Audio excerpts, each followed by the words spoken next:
राधे राधे श्री हरिवंश आपके साथ जुड़ चुके हैं हम कान्हा जी की प्यारी सी कहानी लेकर। देखिए, जो हमारे कृष्णा जी है वो एक ऐसे ही दुनिया जानते हैं जिन्होंने कान्हा जी की सारी कहानियाँ सुन रखी। वो कैसे माखन चराते थे, कैसे गोपियों के साथ रास रचाते थे, सब कुछ कान्हा जी के बारे में जानते हैं।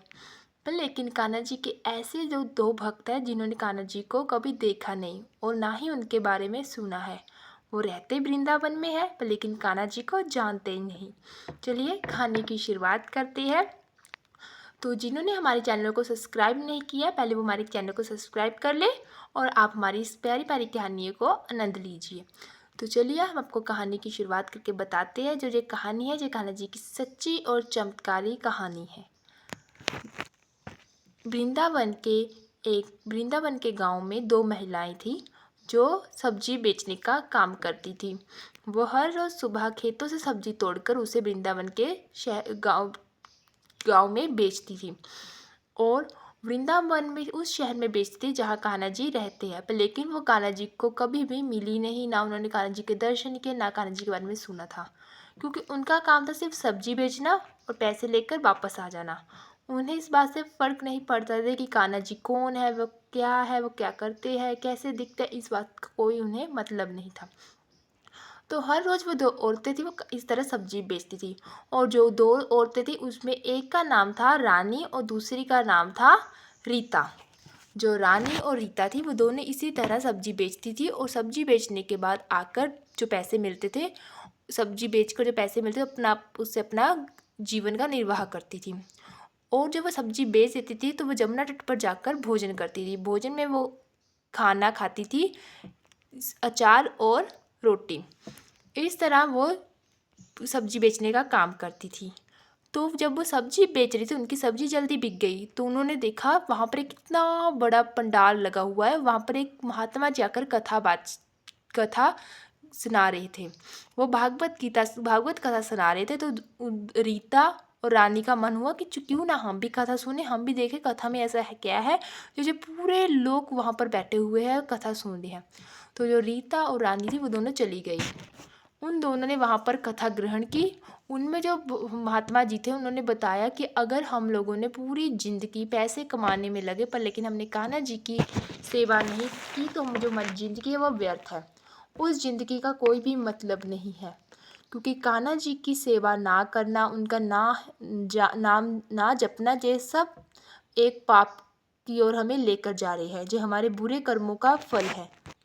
जो रीता और रानी थे उनको डर लगने लगा। उन्होंने कहा हमने भी कभी भी नाम नहीं जपा, ना ही हमने कभी सेवा की है, ना जहाँ तक तो हमने कभी भगवान के बारे में सुना नहीं है। तो वो लोग डर गए। तो उन्होंने कहा कि ना हम भी भगवान की सेवा करें, पर लेकिन उन्हें मालूम ही नहीं था भगवान है क्या, कृष्णा कौन है, उन्हें इस बारे में कुछ भी नहीं मालूम था। तो जो महात्मा जी थे, वो रीता और रानी थे, वो महात्मा जी के पीछे पीछे चलने लगी। महात्मा जी को जमुना नदी में स्नान करना था। महात्मा जी अपना सारा सामान रखकर जमुना नदी में स्नान करने चले गए। जो रीता और रानी थे उन्हें लगा कि जो भगवान जी है वो इस महात्मा जी के पास है। उन्होंने महात्मा जी ने भगवान इनके पास रखे। महात्मा जी के पास भगवान हो गए। वो कोई चीज़ होगी भगवान की जो इन्होंने अपने पास रखी है, वही भगवान हो गए, हम उनके दर्शन कर लेंगे और जो हमारा जीवन है वो भी सफल। तो जैसे ही महात्मा जी स्नान करने गए, रीता और रानी ने जल्दी जल्दी आकर जो महात्मा जी का सामान था उसे फरोलना शुरू कर दिया। उन्होंने देखा महात्मा जी के झोले में ज़्यादा कुछ नहीं था। वहाँ पर बुक्स थी, जो कान्हा जी की किताब होती है, पुराण थे, वेद थे, वो थे, और साथ में एक डिब्बी पड़ी थी। उन्होंने जल्दी जल्दी इस डिब्बी को खोला, उसमें देखा कान्हा जी की मूर्ति पड़ी थी, कान्हा जी की जो फोटो थी। उन्होंने कहा ये तो कान्हा जी की मूर्ति है, लगता है यही भगवान है। उन्होंने जल्दी जल्दी भगवान की माथा टेका और कहा भगवान जी आपके दर्शन हो गए, हमारे लिए यही अच्छा है।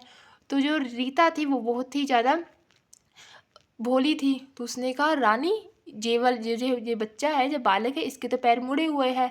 जैसे कि आप सभी को मालूम है जो कान्हा जी है उनकी जो मूर्ति होती है वो घुटनों के बल पर होती है।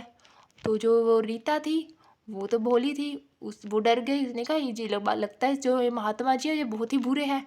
इन्होंने किस तरह इस छोटे से कान्हा जी को, कृष्णा जी को, बालक को एक डिब्बे में बंद किया है। तो जो रीता थी उसने कहा कि तुम ऐसा करो, तुम महात्मा जी को देखो रानी, मैं इस बालक के पैर सीधे कर देती हूँ, इस बालक को खाना खिला देती हूँ, जो बालक कब का भूखा होगा, है ना। तो जो रानी थी वो वहाँ पर जाकर खड़ी हो गई कि महात्मा जी ना आ जाए। तो जो रीता थी उन्होंने कहा, बालक कृष्णा तुम अपने पैर सीधे कर लो। तो जो कृष्ण भगवान थे उन्होंने उनकी बात नहीं मानी, क्योंकि वो तो मूर्ति थे ना। तो वो जो रीता थी वो बार बार कह रही थी। तो उसने रानी को अपने पास बुलाया, कहा, रानी ये बालक तुम्हारी बात नहीं मान रखता है, महात्मा जी ने इसने बहुत मारा होगा, महात्मा जी ने जो इतना डर चुका है।